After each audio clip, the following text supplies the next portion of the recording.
What is going on? I don't think you'd be able to knit them together, will you? Have to. That other one's already uploaded, isn't it? Yeah.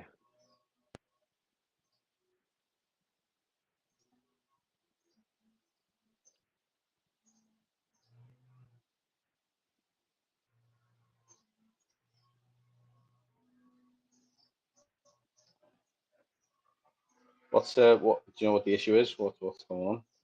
Not a clue. It just keeps going black.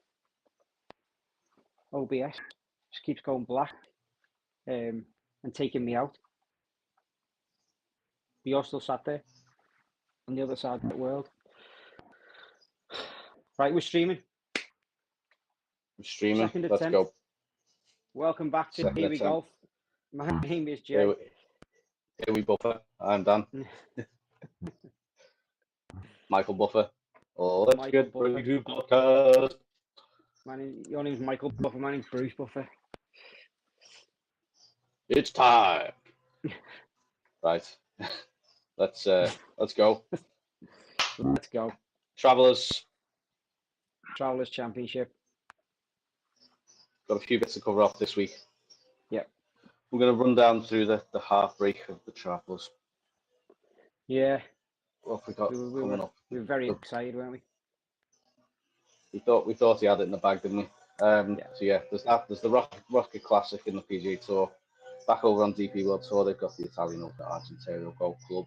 LIV is back at Dallas, and then the women have had a major this week, haven't they? Their PGA Championship, was it? Yeah. That up as well. Travellers, heartbreak. Yeah. Honestly, it was, blew it. I'm not even going to say it wasn't meant to be, because it was. It was meant to be, and yeah, pressure of the crowd got to him, didn't it? Yeah, just succumb to it. Pressure of the crowd, the moment, what it meant to him. Just everything went out the window, I think. Yeah. Showed early nerves in the round. Yeah. A couple of 3 putts and 3 bogeys in the first 4 holes, and then them last 2 holes stuck out like just you could just see that wasn't Tommy Fleetwood. No, his head was completely gone, wasn't it? Completely down. Yeah. He just didn't seem. Yeah. No good. That putt on 17. Yeah. Just need to lag it down there, ran at 6 feet by. It's just do what you need to do to win. Yeah. Oh, you don't need to be that aggressive with it. Just diet in pace, get it in the pinlet, move on. Not really you can say, is there? Because he was.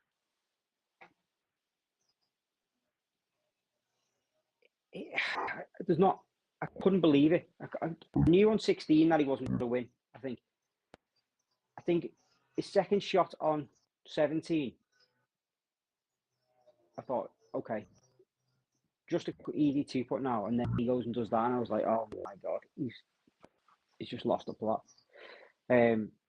And then obviously time to worry on the last when he blazes a drive, and then his club selection is going on in his mind. His caddy's not really helping. There wasn't really much conversation between them both. He was in his own you could hear them, couldn't you? You could hear them, and I don't think he was assertive enough, you know.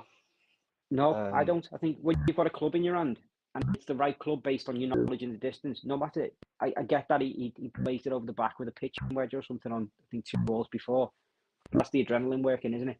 But you need to be more sure in them moments, otherwise you're not going to. You know yourself. If you change your club on the tee on a par 3, you're not going to hit the green. It's law of averages. When he changes that club at the last second, I think he just gets over the ball and hits it. And I think maybe that's where Finn could have stepped in and said, "Are we sure?" kind of thing. And he's just let Tommy take over. Obviously, Tommy's playing golf, it's up to him, but he could have stepped in there and just made sure.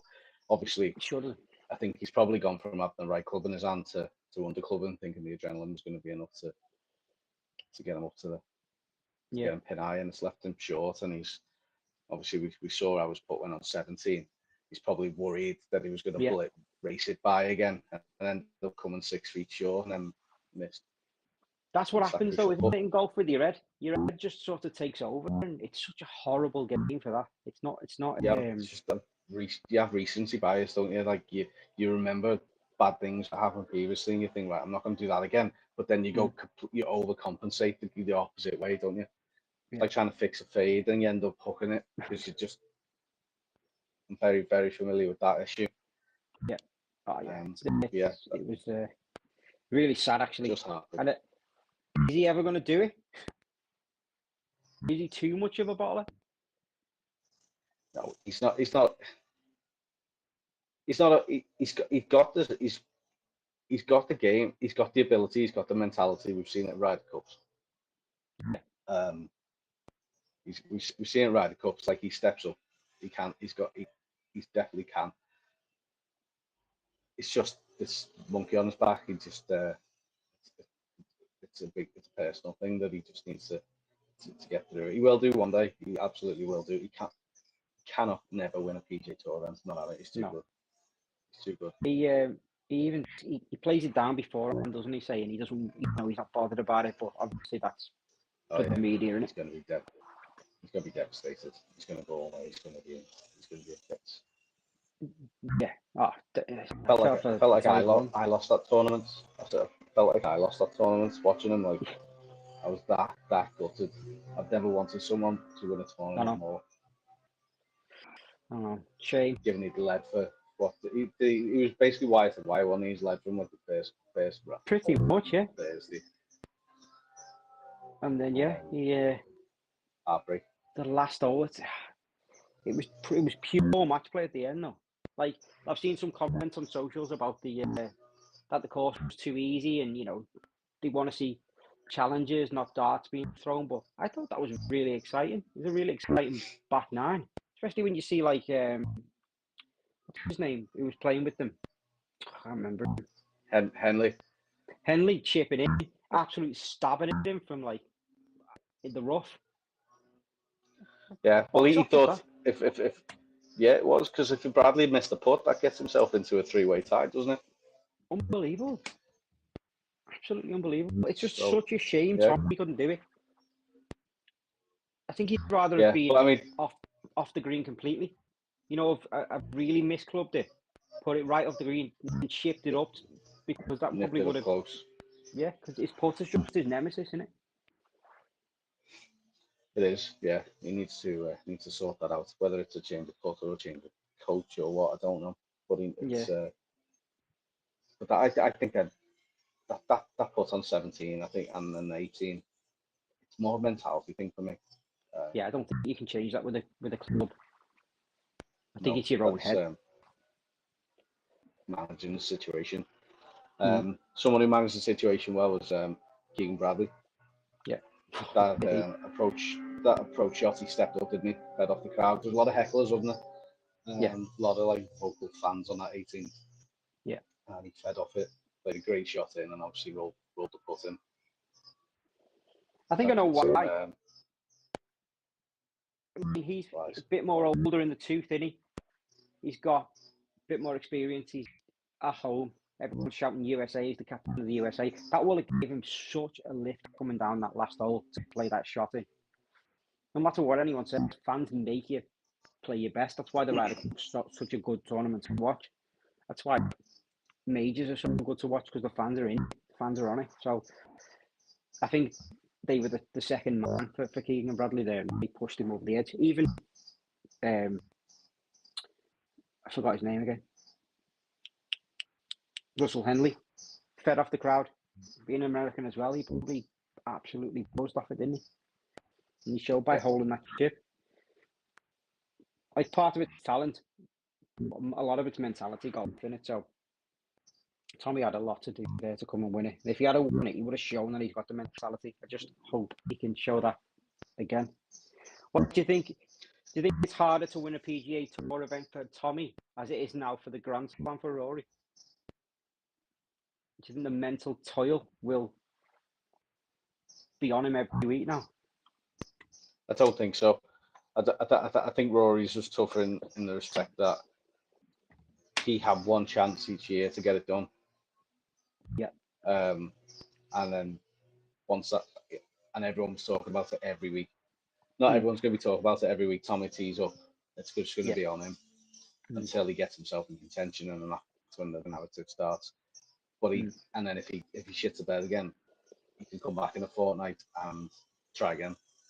Because it's just, whereas Rory had like 12 months to have to get his game fine tuned, ready, and deal with the media every time. So I think Rory was a bigger deal for me. Like, I'm convinced he's win. The way he's been playing this season, Tommy is he's been trending. He's getting closer and closer. First time he's probably been in contention properly. So I can see a win this, and I reckon it'll come this season. I just think you need to tee it up in a bit of a small prize pool event, something where not many people are playing, just to break that duck and then get on with it then. And then he'll probably soar then, won't he? Yeah, but I think a couple of weeks off is wise now. After that, he's going to be absolutely mentally beat. Oh, God, yeah. He needs to get on the beach, doesn't he? Come home, feet up, Formby Beach, and then... I can go on Formby Beach today, mate. It's absolutely hammering down. Is it? Yeah, it's absolutely diabolical over here. Let's stay here then. I wouldn't come back here. It's been awful all week, to be fair. Is it? It's been 25 degrees, but pure rain. Really? Thunder's rainforest weather. Right. Scotty Scheffler finished 6th this week. It's absolute just pain in the backside. Doesn't go away, like he's there every week. Yeah, he was brilliant. He was absolutely brilliant. Flying the leaderboard. Dead calm, dead collected. Just kept making birdies. And when everyone around him was sort of staying a little bit still, Scotty was moving and moving and moving, and the crowd were with him. The players were like, "No, Scotty." It's good to watch though. Tiger Woods effect. Do you think it's? Do you think he's starting to get it?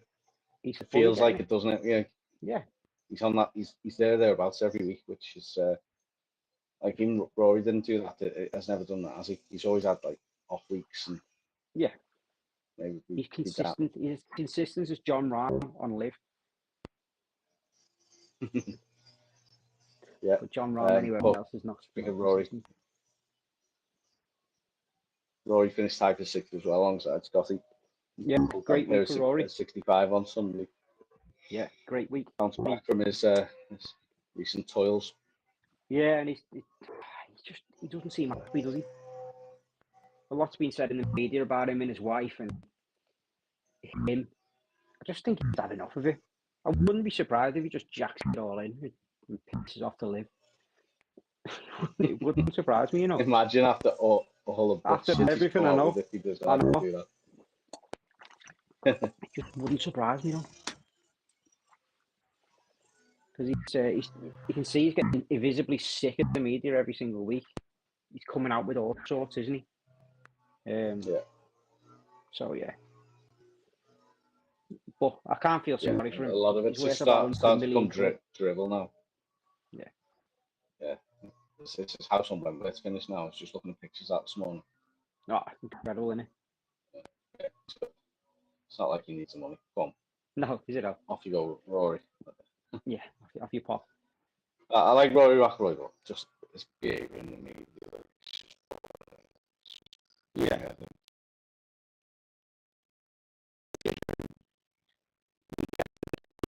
Career in life. No, he's done. Rory McIlroy is like Jose Mourinho of golf. No, like he was great at first, and everyone loved him and his personality and stuff, and then he just started coming out with like quips and just rubbish and hate the media.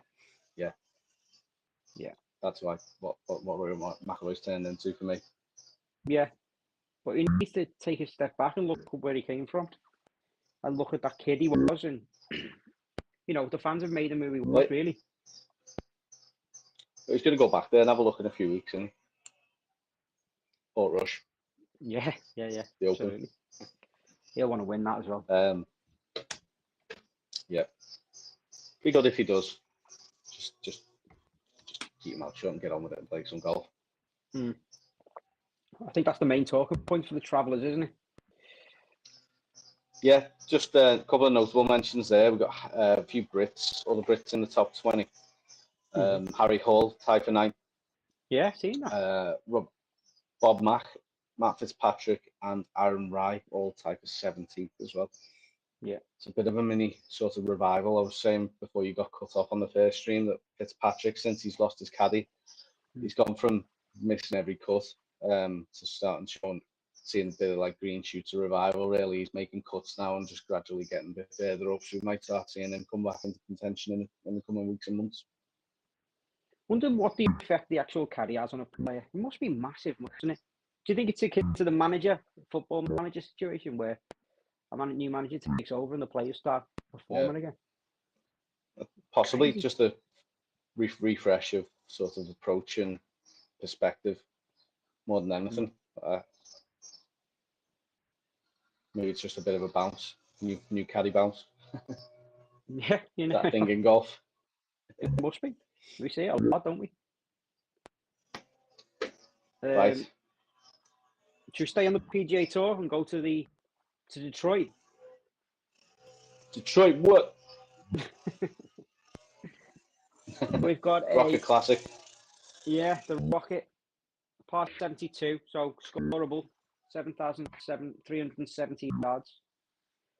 Friendly layout with gettable par 5s and manageable rough. Sounds pretty easy to me. 4 par 5s. Soft conditions expected. Wow. It sounds like a birdie fest.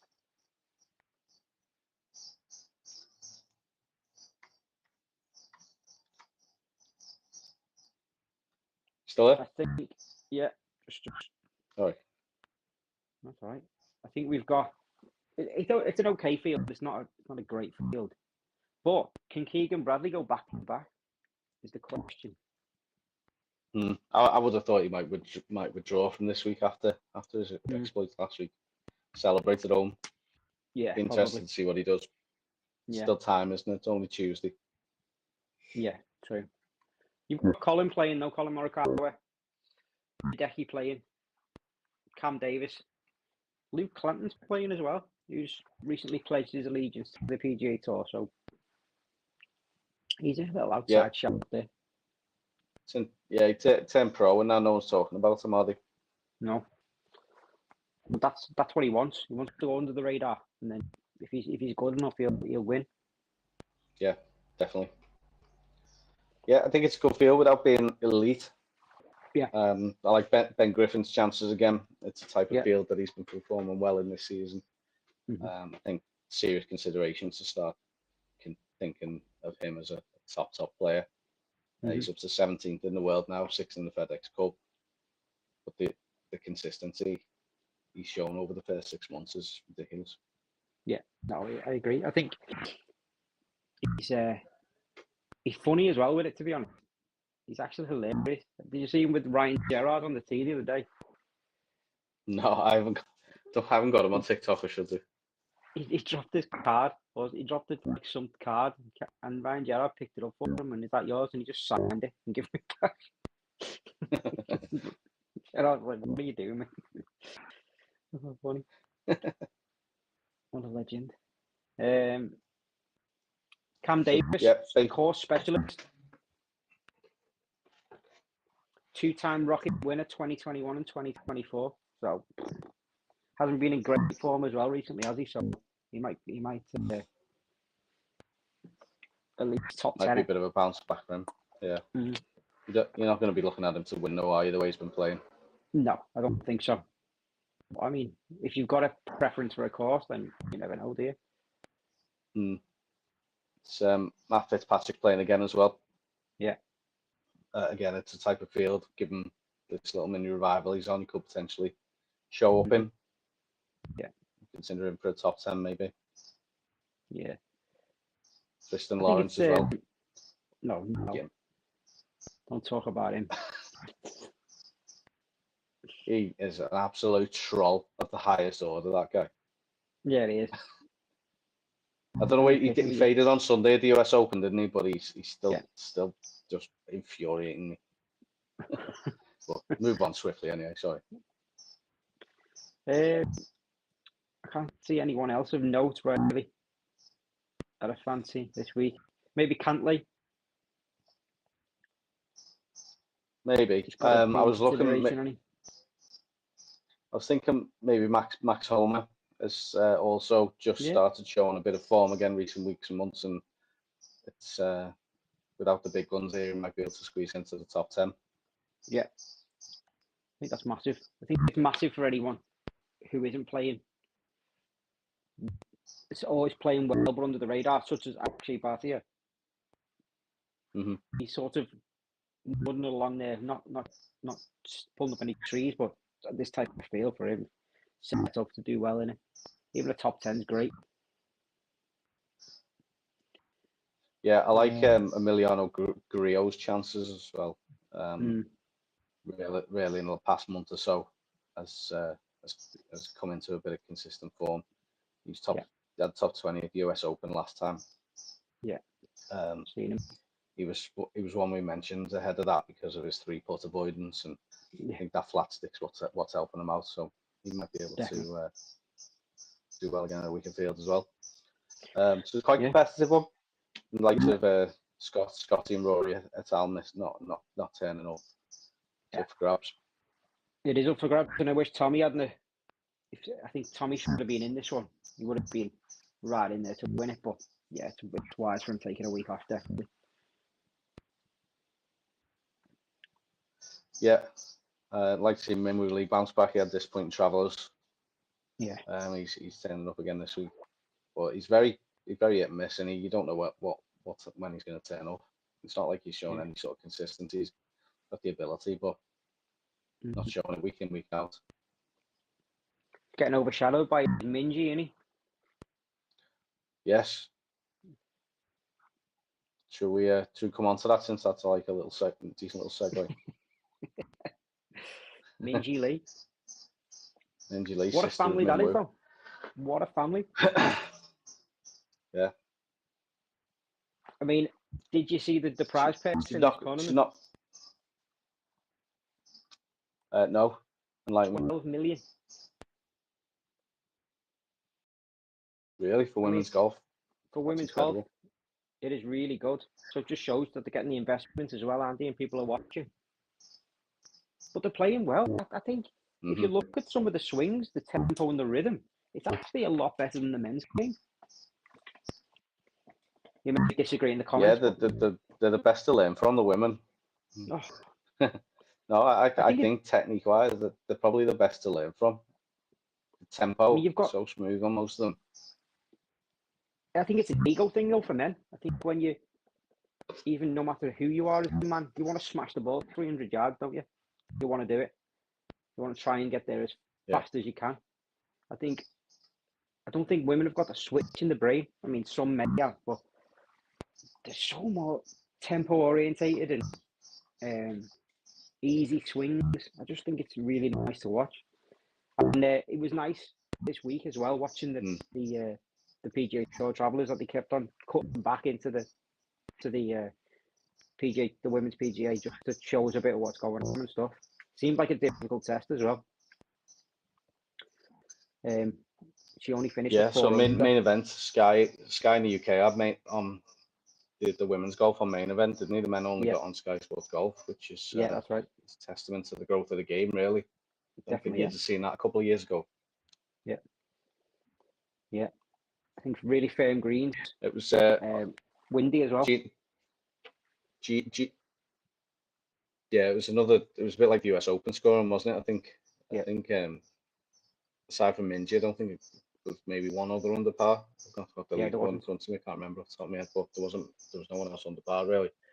And she finished 5 under, was it? I think 4 under. She finished in the end. That's really, really good considering the quality performance. 4 under. Yeah. Third major as well for me. Gino had the opportunity to get to world number 1 this week. Third major. Yeah. Gino had the opportunity to get to world #1 this week. She had to win. I think Nelly had to finish outside the top 10. Obviously, she only finished about 4th, I think, at the end. Gino hasn't she? So Nelly remains world #1 for now. I think she's shown this week that she's got the game now. I mean, Nelly's quite media focused now, isn't she? Doing a lot on YouTube and stuff, and I think, I don't know where I was going with that, to be honest with you. Yeah, well, no, she had a year, the year before last, didn't she? That was just she was never going to replicate, like just all them wins. So I think the expectations are probably a bit overinflated. Yeah, she was just obviously on the form. Not to discredit her, like she's still a class golfer. Yeah. Do you think bigger money elevates women's golf? Do you think it makes it more interesting to watch, or do you think it will just all it'll do is improve grassroots for women?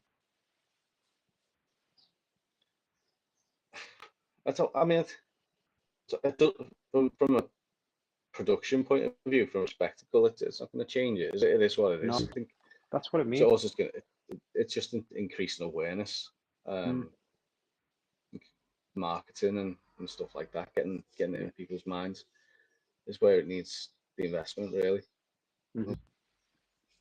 From us to view it, prize money doesn't make a difference, really, does it? No, exactly. That's what I mean. It's just like, who does that benefit, really? None of them are short of a few bobs. So it's like, we're not really asked, are we, if they win 1 million or 4 million? Exactly. I just think we notice the difference in the men's game because of the actual players that turn up on these big events. So yeah, is that enough for the women's game? Yeah, I think so. Should we move to the European Tour, the DP World Tour? Yes. No, time for nothing last week. Feeling good. No, that was my best performance for a long time last week. Didn't drop any places. I just got into what you were saying then. So Italian Open in Tuscany. Beautiful part of the world, by the way. Yeah, looks absolutely lovely. Par 71, 6,857 yards, undulating layout with steep slopes, small greens, and water hazards on 6 holes. Got to be precise. Greens and scrambling will define contention, and small greens will reward shot shapers and players with strong short games.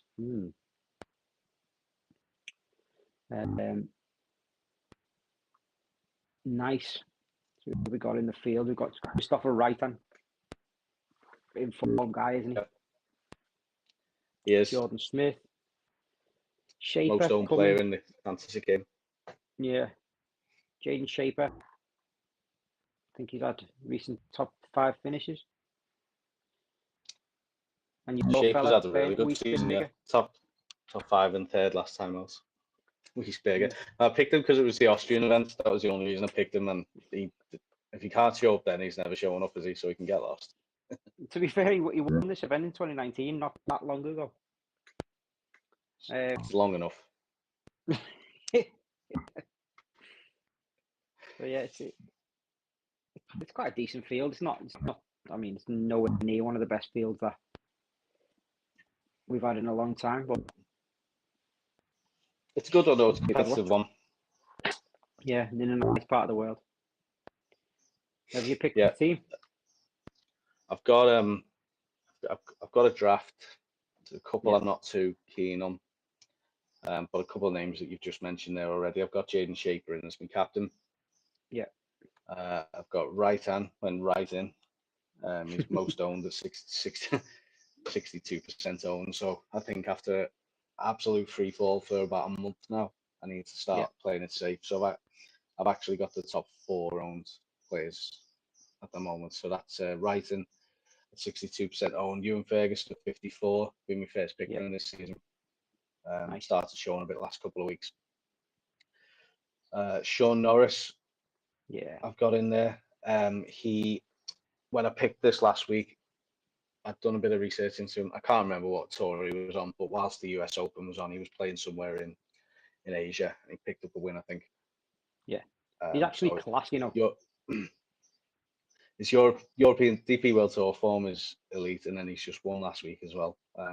So yeah, happy with him. He could even be a captaincy contender, to be fair. And then Martin Kuvra. Nice. Yeah, apart from miscut penultimate start, he's had 5th in the first and then 8th. And then going down a little bit, as I mentioned, Shaper, and then I've got Michael Pengen. I think we've got very similar teams here. So yeah, that's me as it stands. Couple of others that I wanted to in, but I've already picked. I picked Jordan Smith and John Parry 3 times, and Chikara, I picked them 3 times as well. So I'm just going to hold them back, I think. But I do like their chances this week as well. So my captain Sean Norris. Then we've got right in the team. Then we've got Chikara, Shaper, Marco Penge. And then we've got Brandon Robertson Thompson, just to bring up the numbers, because he's missed a few cuts, but I saw Scottsdale Golf this week building him a new putter, a new lab putter. So I feel like it's going to get him resurgent again. He seems like he's feeling it as well online. Here we go for chatting to him on TikTok the other night, just having a little back and forth. He seems dead down to earth guy, just asking what we want to see sort of from his content. I'd like to see how they play, because we see enough golf from these guys just due to the fact that they're on telly every week. So it's nice to see how they sort of live, isn't it? Love all that sort of inside stuff. Yeah. Keep it coming. I picked a little fantasy team this week for the Travellers. Just briefly going back to that, without any stats as well, because I do look at a lot of stats each week, and I did better than 95% of the times without looking at any stats. So for me, I think fantasy is literally it's stats do not make it a fantasy team whatsoever. It's literally who you fancy at the time. Go with your gut, I think, if that's anything to go by. I just feel like if you fancy a player to do well, he probably will. You heard it here first, folks. So yeah, any other notable mentions for the Italian Open? Just flicking through now just to see if there's any. I imagine Molinari guys are playing, are they? Eduardo's been playing well this season. Let me just check on that. Eduardo's playing, off the back of a miscut last time though, but he has had a bit of a resurgence this season. He might show up at home. But outside of those we've already mentioned, I don't think no one jumps out massively. No, I agree. Okay, LIV Golf in Dallas, Texas. Aye. Home of Bryson DeChambeau. Yeah, we should. I think DeChambeau describes it as a link style rolling, moving greens with premium on accuracy. So sounds like a drivable 337-yard par 4 on the 6th, and a massive 655-yard par 5 number 2. That'll be big for Bryson, to be fair. So it's set up for him then, isn't it? Yeah. I can't see anyone else winning but Bryson this week, to be honest. They can feed off the crowd and yeah, definitely. You saw how he's in my fantasy LIV team. Yeah. And I think if you're beating him this week, you're going to be in contention, I think. Definitely, I agree. The only other player that I'd expect to be up there is obviously John Rahm, because he's up there every week. Joaquin Niemann. Not playing great though. Like he had to really sort of grind on Sunday last time out to keep his top 10 streak alive. Yeah, I think it's too easy for him though. Genuinely think the field's too easy for him. Despite he just seems to do it every week, but then put him in a proper field, and no disrespectful to LIV whatsoever, but it's like Formula One, isn't it? It's like the same players every week. He doesn't do it, does he? Yeah. I don't know. I be interested to see how he shows up at the Open. Yeah. He started well at the US Open. I don't know where he finished, but he did. He was up there for a bit. Yeah, he did okay. I think. I'm sure he got top 10. Can't remember that far back anymore. My memory's not that good anymore. But I'm sure he finished top 10. But he seems to be playing well. Yeah. I've got Tyrrell played well, didn't he? Yeah. Yeah, had a good US Open there. I think that's enough to put him in contention for this. Definitely. Because he's had a quiet few months on LIV after a very good winter. Yeah, he had a very good winter, didn't he? Brooks Koepka was hanging around in the US Open as well. Interesting to see whether he can translate that to LIV, or he literally just does not care about LIV and just goes through emotions. I mean, it's easy to say that, isn't it? He's I mean, why wouldn't you, to be fair? Major champion, he's done everything he needs to do in golf. He's there for the payday, isn't he? Yeah. But yeah, hard to pass Bryson this week. Got Tom McKibben in me LIV fantasy team. Yeah. Strange, like in his group, he's only 5% owned. Louis Oosthuizen's top owned in this section. Paul Casey on 25 and 27%, which I don't really see why. So I'm happy with that Tom Kiven differential. I think what it is, it's because you're only allowed to pick 2 players from each team, so you can pick Rahm from the first group and Hatton in the second group. Yeah. Because I've got the Shambo in my first group instead of Rahm. And then the other little outsider I've got is Massive out of the Fireballs. Had a little breakout season. We slated him. Fireball. Pickle. We did. Who the fuck is this guy? But yeah, proved those divvies wrong, didn't he? Yeah. Fair play. Yeah. Looking forward to that one. I do. Yeah. I'm a LIV fan. I like it. Yeah. Different. It is. Just think fun golf. I just think we might need a major just to get everything in one pot and make it more interesting. Yeah. Just like last week at the Travellers, just if Bryson and Rahm were there, just would have made it a bit spicier. Exactly. 100%. It's like it's an entertaining watch, isn't it? Team concept's good. I like that. But I think what it's done. It feels like just pure advertising in your face all the time. That's what I don't like about it. But we've got to make money somehow.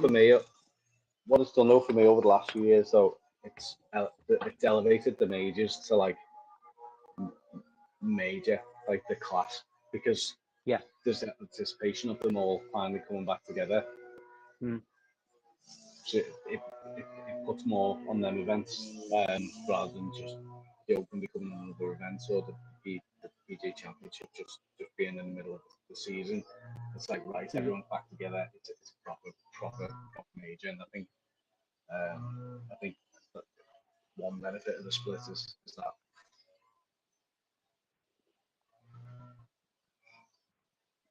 It's like the way the FA Cup used to be, isn't it? Yeah. The way everyone comes into one sort of. It was a massive tournament. It was a massive. Obviously, nowadays it's not as big as it used to be, but really, I couldn't agree more with that.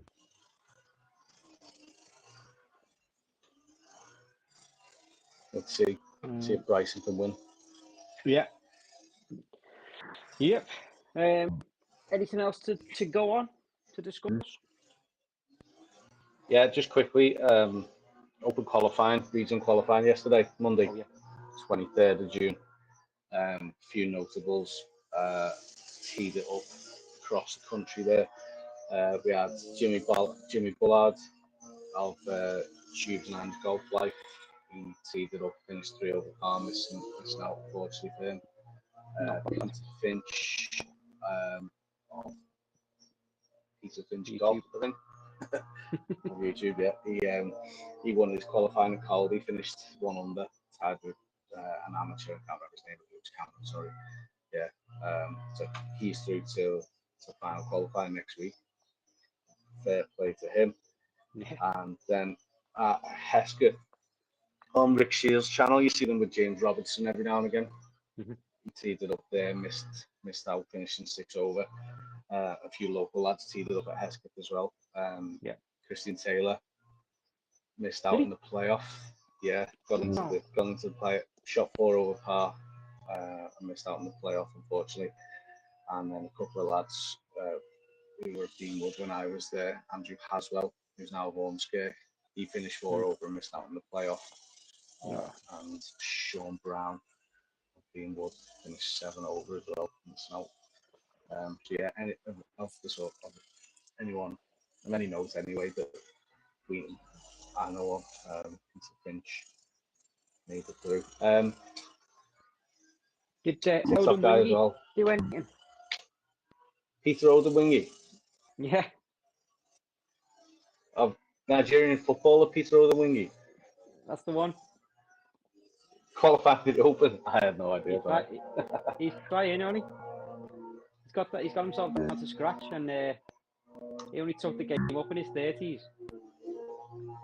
Did he?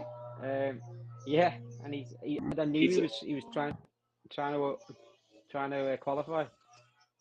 No, he missed out. Let's see what he shot. Missed out. Yeah. Crazy, absolutely crazy. Exciting. Just on I've not got his score up in front. No, he just says it was a disappointing round. I don't think they put his score on. It says Odewingie birdied the par 5 first, but carded 4 bogeys and a double bogey in a 5-hole stretch from the 13 and carded front 941 with no sign improvement after the turn. Oh, mate. Oh dear. Difficulty, innit? So, guys, just before we go, Macmillan, Gary Neville's podcast. Longest day. We are taking on a Knot 10 golf club for Macmillan. The link will be in the description. Please, if you can, donate as much as you can, even if it's £1. If 10,000 of you donate £1, that would just be unbelievable for our money making, money raising efforts. You know, for a really worthy cause. So if you're watching this and you fancy just giving us £1, please do so. Yeah, appreciate that. We'll do 72 holes, aren't we? Walking 72 holes. Roughly 20-25 miles. Countless shots. Sure as the day goes on, each round we'll get worse as we get tired. But we're gonna do it. We'll stick it out and we'll see what we end up. But yeah, if we can raise a little bit of money along the way, help them Macmillan. Definitely. Good answer, then we're doing a good thing. Yeah. So, Are you carrying your bag or taking a trolley? Description. I'll have a trolley. I'm not that stupid. I thought so. What's he doing here? Okay, I'm risking it for a biscuit anyway with me back. So carrying would just be suicide. No. Yeah. So if you think I'm cheating, I'm cheating. I'm walking sensible. Trolley. Yeah, definitely. Yeah. And I'll let you on. I don't think I'll let you on with work with it. No, you're going to get 36 holes out, wouldn't you? Any more business to attend to? Don't think so, lad. I think that's me, and that is all from Egypt. I'll be back in England next time recording. Yeah, brilliant. Well, get yourself to the beach, mate, and we'll catch you next week on Here We Golf. Enjoy the golf this week. Lots of watch. Cheers, mate. Catch up with you later. See you all next time on Here We Golf. See you later. Ta-da.